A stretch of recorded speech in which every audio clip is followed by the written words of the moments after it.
রাধে রাধে, শুভ দুপুর বন্ধুরা। কেমন আছো তোমরা সবাই? আজ শুক্রবার দুপুর প্রায় আড়াইটা বাজে, তখন থেকে ব্লগটা শুরু করলাম। বর্ষাকাল, তার উপর ঝিরিঝিরি বৃষ্টি সারাদিন হতেই চলেছে। জামা কাপড়গুলো যতবারই বাইরে শুকনো করতে দিচ্ছি, আবার বৃষ্টি এসে যাচ্ছে, তুলে নিচ্ছি। এইভাবে জামা কাপড়গুলো কিছুতেই শুকনো হচ্ছে না। আবার মিনি মিনি বৃষ্টি পড়ছে, তাই জামা কাপড়গুলো সব তুলে নেব বলে ছাদে চলে এসেছি। আর এই যে জামা কাপড় তুলছি, আমাকে দেখে তোমাদের কি একটু পাগলি পাগলি মনে হচ্ছে? কি আর করবো বলো, এই যে সারাদিন পাগলি হয়েই থাকতে হয়, কারণ এই যে পাগল করার লোক আছে, সারাদিন চুড়িটাকে ঘেঁটে ছিঁড়ে প্রায় পাগল করেই রেখে দেয় আমাকে। সঙ্গে করে নিয়ে তো সব কাজই করতে হয়, তাই ওকে নিয়েও চলে এসেছি ছাদে। গাড়িটা ওকে চালাতে দিয়ে আমি এই জামা কাপড়গুলো সব তুলে নিচ্ছি। কেউ না থাকলে যা হয় আর কি, সবসময় মায়ের পিছন পিছন ঘুরে বেড়াই। মা তার খেলার সাথে। তোমাদের সাথে কথা বলতে বলতে জামা কাপড়গুলো প্রায় সব তোলাই হয়ে গেছে। চলো এবার ওকে নিয়ে নিচে চলে যায়। তোমাদেরও কি আমার মতো এই সেমই অবস্থা? ঘরে বাচ্চা আছে, তো রোজ তো কাচতেই হবে। একসাথে প্রায় অনেকই জামা কাপড় কাচতে হয় রোজ, কিন্তু এই যে বর্ষাকালে জামা কাপড়গুলো কিছুতেই শুকনো করতে পারছি না। কোথায় দেব, কিভাবে শুকনো করব, কিছুই বুঝতে পারছি। এই যে জামা কাপড়গুলো ঘরে নিয়ে চলে এসেছি, এবার এই যে এইগুলোকে সব গুছিয়ে রাখতে হবে। আর এই যে দুষ্টুটাও নিচে একা একা খেলা করছে। সারাদিন একা একটা ছেলেকে মানুষ করে সংসারের সমস্ত কাজ একা সামলে নিজের যত্ন নেওয়াটা বড্ড কঠিন। তার উপরে আবার ঘরের কাজ চলছে, তাই ঘরটা বড্ড অগোছালো হয়ে আছে। দুটো ঘরের জিনিস একটা ঘরের মধ্যে, একা সব দিকে সামলে উঠতে পারছি না, কিন্তু কোনো উপায়ও যে নেই, করতে তো হবেই। জামা কাপড়গুলো প্রায় গোছানো হয়ে গেছে। যতই গুছিয়ে পরিষ্কার করে রাখি না কেন, এই যে দুষ্টু আছে না, চারিদিকে দেখো খেলনাগুলো বার করে ছড়িয়ে ছিটিয়ে রেখে দিয়েছে।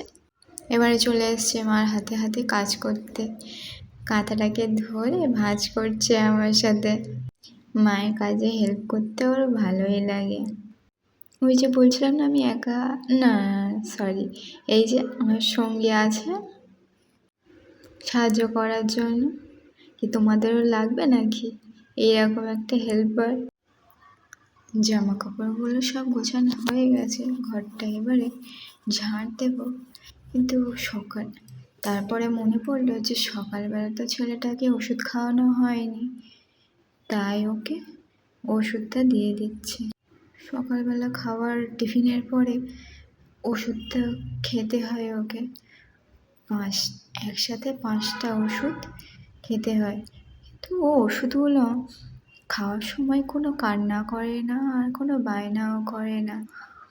উল্টে হাতে ওষুধগুলোকে দিই, আর সেই ওষুধগুলো লজেন্সের মতো একাই খেয়ে নেয় লজেন্স ভেবে। ছোটবেলা থেকে ওষুধ খেতে খেতে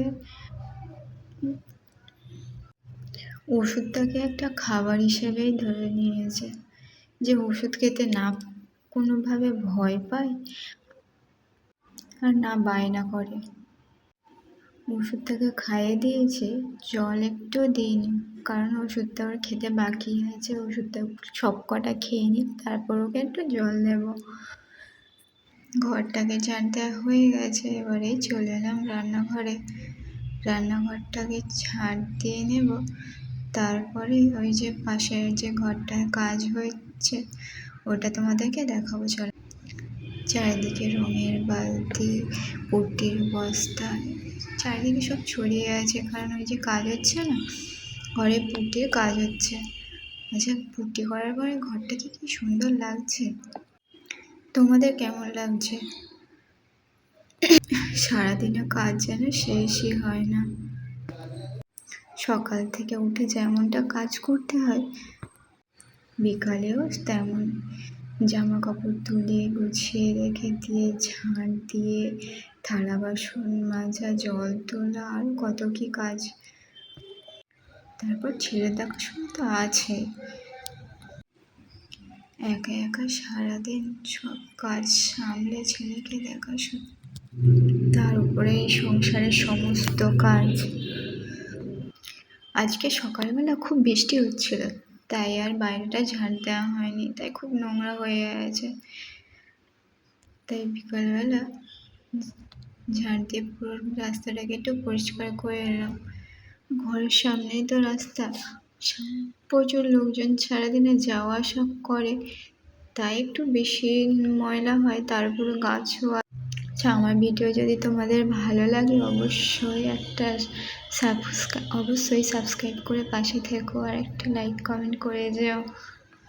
চলো টাটা, আজকের ভিডিওটা এই পর্যন্ত, দেখা হবে পরের ভিডিওতে।